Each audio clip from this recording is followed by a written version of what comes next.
Be me, Kaylin. 35 when this all started. Got a decent job in network engineering. Not glamorous, but it paid the bills and then some. Married to Jocelyn for 10 years. 2 kids, Finn, who was 8, and Alara, 6. We had the whole package. The house in the suburbs, 2 cars, family vacations once a year. I thought I was doing everything right. I worked hard, came home, helped with homework, coached Finn's little league team on Saturdays, fixed the leaky faucet, mowed the lawn, handled the finances. I was the reliable one, the bedrock. I figured that's what a husband and a father was supposed to be, stable, present. Turns out, that was the problem. The cracks started small. Jocelyn started making comments, little digs here and there. My friend from yoga is going to Bali for a month to find herself. Did you see that couple on Instagram? They sold everything to live in a van. They're so free. I'd just nod along. That's nice, honey. What was I supposed to say? We have kids, a mortgage. We can't just go find ourselves in a van. She started talking a lot about energy, vibes, living authentically. She told me my stability was stifling her spirit. I didn't get it. I thought stability was the goal. It's what you build so your kids can be safe and happy. Then Riker showed up. He was a freelance graphic designer and life enthusiast, which I later learned meant unemployed and living off a trust fund that was quickly running out. He had tattoos, a man bun, and talked a lot about mindfulness while constantly checking his phone.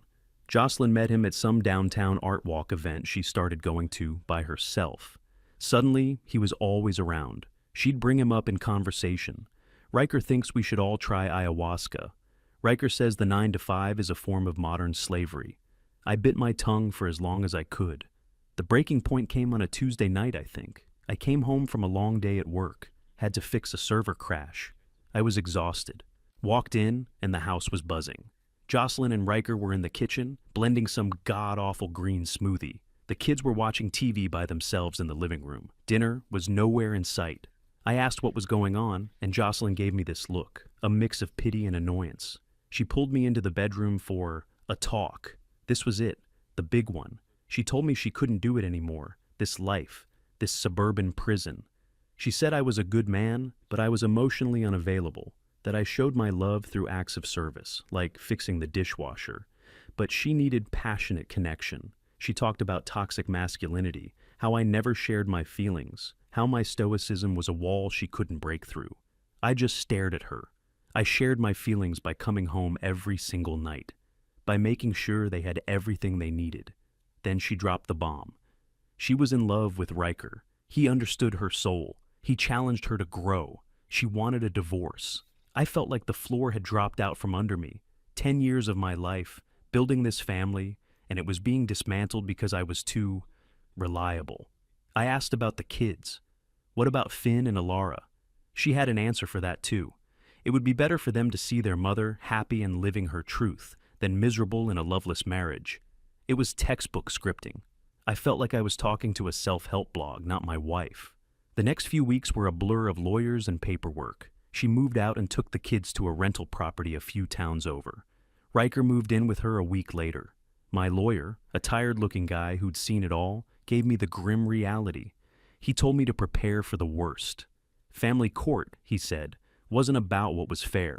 It was about narratives. He warned me that my hard work and stability would be twisted and used against me. I didn't believe him. I thought, the truth has to matter, right? I was wrong. So wrong. The court date arrived. I wore my best suit. I had documents. Pay stubs showing I was the sole provider. Schedules of the kids' activities that I was always involved in. Photos from our family trips. I had facts. Jocelyn had a story. She sat on the stand, crying. Not loud, hysterical crying, but quiet, victim tears. It was an Oscar-worthy performance. She told the judge I was a workaholic who was never home. Those long hours I put in to get a promotion so we could afford a bigger house, that was me abandoning my family. The weekends I spent doing yard work and home repairs, that was me avoiding emotional connection. My quiet, calm demeanor, it wasn't stability. It was emotional neglect. She claimed I was a cold, unfeeling presence in the house. She painted a picture of herself as a lonely, isolated mother, struggling to raise 2 children with a husband who was little more than a ghost who paid the bills. Then her lawyer brought up Riker. He was presented as a positive male role model. He was emotionally intelligent. He was present with the children. He was teaching them about art and creativity. My jaw was on the floor. This guy had known my kids for a few months. He was a professional slacker. My lawyer did his best. He presented the evidence, the financial records, the testimony from my boss about my work ethic. But facts are boring. Jocelyn's story was a drama. The judge, a woman in her late 50s, looked at me with this expression of deep disappointment, as if I had personally failed all of mankind. The verdict came down like a guillotine. Jocelyn was granted full physical custody. The reasoning was that the children needed stability with their primary caregiver, and she had been the one handling their day-to-day emotional needs. I was granted visitation every other weekend. I was ordered to pay a crippling amount of child support and alimony, and the kicker, she got the house. The house I had put the down payment on, the house whose mortgage I had paid every single month. I was being kicked out of my own home, ordered to pay for my replacement, and was only allowed to see my children 4 days a month. I walked out of that courtroom feeling like I had been hollowed out. The system wasn't just broken, it was a weapon pointed directly at men like me. The next phase of my life was pure survival. I found a small, depressing one-bedroom apartment across town, the kind with beige walls and that lingering smell of stale cigarettes. The first time I had the kids over for my weekend, it was awful. The apartment felt small and sad compared to their home. I tried my best. I bought a new video game console, we ordered pizza, but they were quiet, distant. Ilara asked me why I didn't love them anymore. Finn, always more direct, asked if it was true that I thought he was a distraction from my work. It felt like a knife twisting in my gut. I realized Jocelyn wasn't just leaving me, she was actively poisoning my relationship with my own children. I tried to explain, to tell them my side, but how do you explain adult failures to an 8-year-old? The financial strain was immense. More than half my paycheck was gone before I even saw it. Alimony, child support. I was working overtime just to make rent and keep the lights on in my sad little apartment. Meanwhile, I'd see pictures on Jocelyn's social media, her and Riker at some music festival, Riker driving my old SUV, the one I'd bought for family road trips. A picture of them all at a fancy restaurant for dinner with a caption about making memories. It was all funded by me. I was paying for the man who replaced me to live in my house with my kids and my ex-wife. The bitterness was like acid in my stomach, every single day. The worst part was the drop-offs and pickups. Every other Friday, I'd have to pull up to the house. My house. Sometimes Riker would answer the door, shirtless, with a smug look on his face. He'd call me man or dude in this condescending way.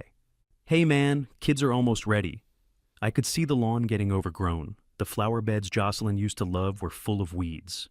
One time, I saw my toolbox, the one my dad gave me, left out in the rain to rust. It was a slow, painful process of watching everything I had built be neglected and destroyed. The kids started changing. Finn, who used to be so excited to tell me about school, became withdrawn. His grades started slipping. Ilara, once a happy, bubbly little girl, was often quiet and anxious. When I'd ask them about their week, their answers became vague. It was okay. Mom was busy. Riker had friends over.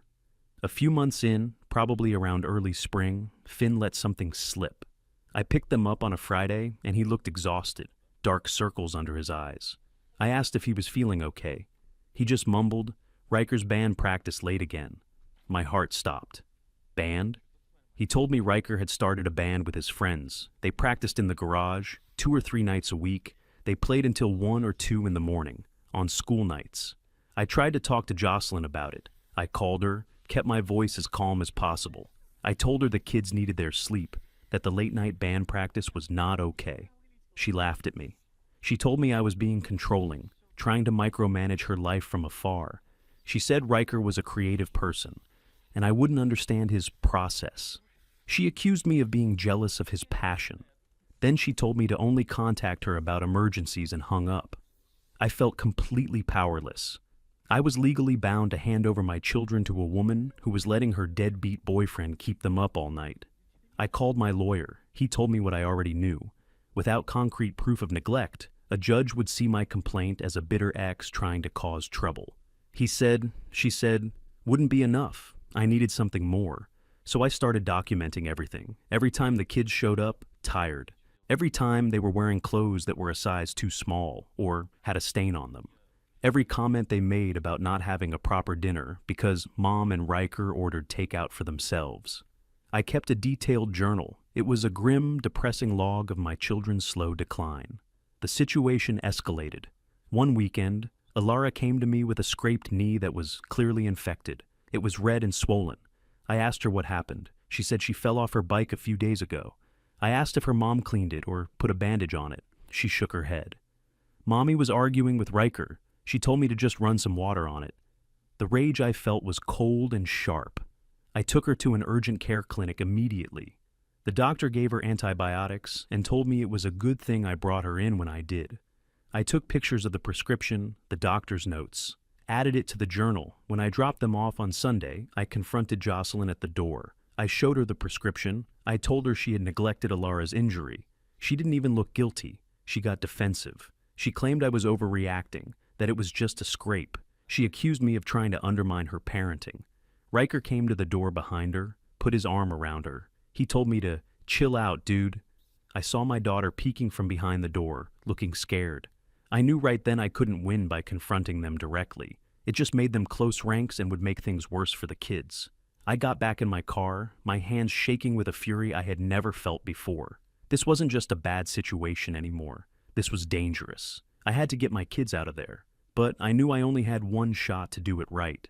I just had to wait for them to make a mistake big enough that even the biased system couldn't ignore it. And I knew, with people like Jocelyn and Riker, it was only a matter of time. The wait was agonizing. Every other weekend felt like a rescue mission. I'd pick up my kids, feed them proper meals, make sure their homework was done, wash their clothes, and try to cram 2 weeks of parenting into 48 hours. Then I'd have to send them back into the chaos. My journal was getting thick. Entries about Finn missing his dental appointment. Ilara's lunch money being spent on Jocelyn's cigarettes. The power being shut off for a day because the bill wasn't paid, despite the money I was sending them. It was a meticulous record of incompetence and selfishness. The big mistake came on a Wednesday in late autumn. I got a call at work. The number was from the kids' elementary school. My heart hammered in my chest. You always assume the worst. It was the school nurse. She sounded concerned. She told me Finn had shown up to school looking unwell. When she checked on him, he admitted he hadn't eaten breakfast or dinner the night before. He told her there was no food in the house except Riker's beer. The nurse had also noticed a faded bruise on his arm. Finn said he got it when Riker grabbed him to pull him out of the way during one of their arguments. This was it. This was the flag. The school was legally obligated to report this to Child Protective Services. The nurse told me she was making the call right after she hung up with me. She said she was calling me as a courtesy, since I was listed as the emergency contact. I thanked her, my voice hoarse. I told my boss I had a family emergency and left work immediately. I drove straight to my lawyer's office. I walked in without an appointment and put the journal down on his desk. I told him what the school nurse had said. I told him CPS was now involved. For the first time, I saw a flicker of something other than tired resignation in his eyes. He said, "This is our chance. A third-party report from a mandated reporter like a school nurse is the gold standard. They can't dismiss this." We filed an emergency motion for temporary custody that same afternoon. The next 24 hours were a whirlwind. A social worker was assigned to the case. A serious-looking woman who didn't seem impressed by anyone's stories. She just wanted facts. She visited Jocelyn's house unannounced that evening. I found out later what she walked into.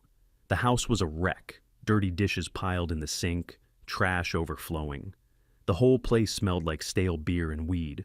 Riker was there, and apparently he got belligerent with the social worker, demanding to know who she was and telling her to get off their property. Jocelyn tried to smooth things over, making excuses about being in the middle of cleaning. The social worker interviewed the kids separately. They were scared, but they told the truth. They talked about the yelling, the lack of food, the late-night parties. The next morning, there was an emergency hearing. It was a different judge this time, an older man with a no-nonsense demeanor. Jocelyn showed up looking flustered. Riker was nowhere to be seen. He'd bailed at the first sign of real trouble. The social worker presented her report. It was devastating. She described the condition of the home as unstable and potentially hazardous. She detailed the interviews with the children, quoting their fears about the constant arguing. She mentioned Riker's hostile behavior. Then my lawyer presented my evidence, the journal, the doctor's report about Alara's infected knee, the school's attendance records showing how many days the kids had missed. It was an avalanche of facts, hard, undeniable proof of neglect. Jocelyn tried to play the victim again. She started crying, claiming I was harassing her, that I had turned the school against her. She said she was just a single mother, doing her best. The judge wasn't buying it. He looked at her over his glasses. "You're not a single mother, madam. You have a co-parent who has been systematically shut out while you allowed your children to live in a chaotic environment. Your best was not good enough." He granted my motion. I was awarded immediate temporary sole custody. The judge ordered Jocelyn to vacate the house within 30 days so it could be sold, and scheduled a final custody hearing. I walked out of the courtroom with a court order in my hand, feeling the first sense of relief in almost a year. That evening, I went with a police officer to pick up my kids. It wasn't a request, it was an enforcement. Jocelyn was a wreck, screaming, crying, accusing me of stealing her babies. The kids were confused and scared, but they came with me. I got them back to my little apartment, and for the first time, it felt like a home. I made them their favorite dinner, mac and cheese. We watched a movie. For the first time in months, I saw them relax. I saw the anxiety drain from their faces. That night, tucking them into bed, Finn just hugged me and wouldn't let go. He whispered, "Are we staying here now?" I told him yes. I promised him he was safe. The final hearing was a formality. Jocelyn showed up alone. Her lawyer had dropped her because she couldn't pay him. She tried to represent herself. It was a disaster.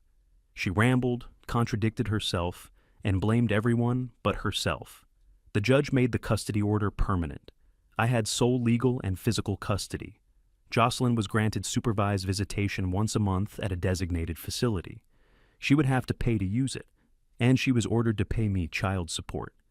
The amount was pathetic, based on her earning potential at a minimum wage job, but it was the principle of it. The roles were officially reversed. The house was sold. After paying off the mortgage, the remaining equity was split. It wasn't much, but it was enough. With my kids back, my life started to rebuild.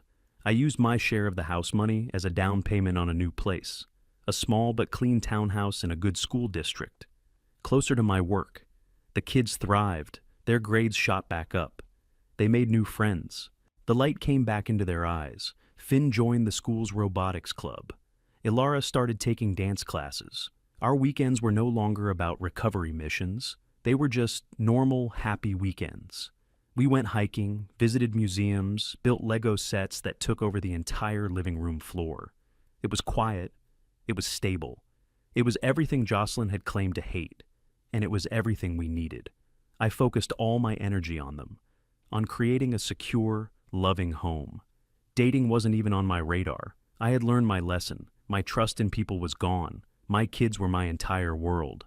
Jocelyn, on the other hand, spiraled. She showed up for the first couple of supervised visits. It was awkward. The kids were polite but distant. There was nothing for them to talk about. Then she stopped coming. It was too expensive, too humiliating. I heard through a mutual acquaintance that she was living on a friend's couch. Riker was long gone, of course. She worked a series of dead-end jobs: barista, retail, delivery driver. Nothing lasted. She had traded her family and her home for a passionate connection with a deadbeat. And when he left, she had nothing. About 6 months after the final court date, maybe a little longer, it was a Thursday evening. The kids were doing their homework at the kitchen table. I was making dinner. It was a peaceful domestic scene. The doorbell rang. I wasn't expecting anyone. I opened the door, and there she was. I almost didn't recognize her. She was thin, her hair was messy, the expensive clothes were gone, replaced by a worn-out hoodie and jeans. She looked tired, beaten down by life. All the arrogance and self-righteousness were gone.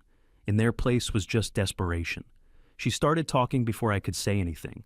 A torrent of words. How sorry she was. How she had made a terrible mistake. She told me she realized now that Riker was a parasite, that he had used her. She said she finally understood what she had thrown away. The stability, the safety. A good man who loved her. Then the tears started. Real, ugly, desperate tears. Kaylin, please, she begged, her voice cracking. I know I messed up. I was a fool, but I've learned my lesson. Please let me come home. We can be a family again. For the kids. Let's just go back to how it was. I just stood there, looking at her. I didn't feel rage. I didn't feel pity. I didn't feel anything at all. It was like looking at a stranger. I let her finish. I waited until her pleas trailed off into sobs. I thought about the nights I had laid awake staring at the ceiling of my apartment, crushed by injustice. I thought about my daughter's infected knee, my son's face when he told me there was no food in the house. I thought about everything I had lost, and everything I had fought so hard to get back. I looked her dead in the eye. Jocelyn, I said, and my voice was perfectly calm, perfectly even. You don't have a home here anymore. My family is right here, inside this house. It's me and my children. You are not a part of it. I continued.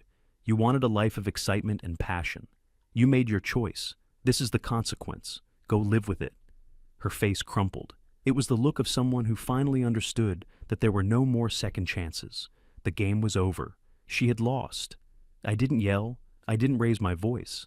I just slowly and deliberately closed the door in her face. I heard her cry out on the other side, but I turned the deadbolt. From the living room, I heard Alara laugh at something Finn had said. I walked back into the kitchen, the sound of my children's laughter filling the quiet space where my old life used to be. And I smiled. The justice wasn't loud or dramatic. It was the quiet click of a lock and the sound of a happy, peaceful home. My family, my victory.